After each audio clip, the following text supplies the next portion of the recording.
Bonjour à tous et bienvenue pour cette nouvelle vidéo sur le projet Blockimo. Aujourd'hui, on va parler des deux tokens existants et leurs différences. Dans un premier temps, on va parler du token Block. Ce dernier est le Security Token du programme. Pour rappel, un Security Token est une forme de jeton numérique qui représente une part de propriété ou un droit sur des actifs sous-jacents, tels que des actions, des obligations, des contrats immobiliers ou d'autres titres financiers.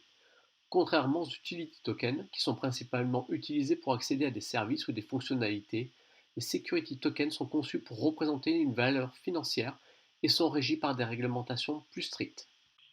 Le token block est créé lors de la mise en vente d'un bien.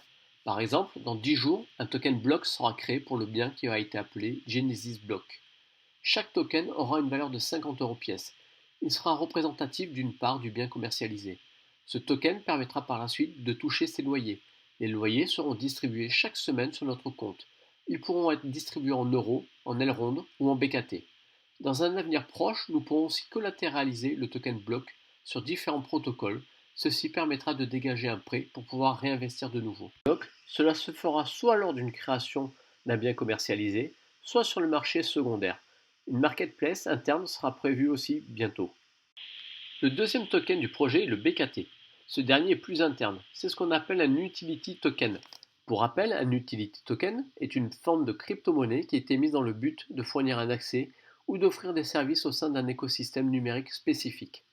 Contrairement aux crypto-monnaies traditionnelles, comme le Bitcoin, qui sont principalement utilisées comme moyen de paiement, les utility tokens sont conçus pour être utilisés à l'intérieur d'une plateforme ou d'un réseau particulier.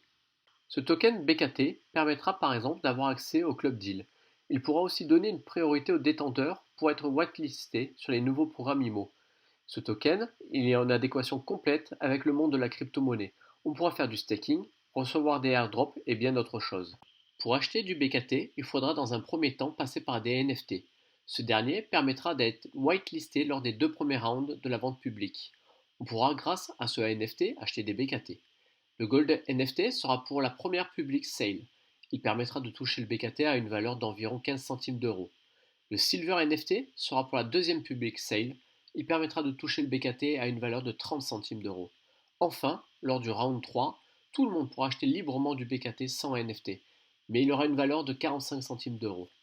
En espérant avoir été suffisamment clair sur ces deux tokens, j'espère vous voir très vite sur le site Blockimo, le lien apparaît ici en description.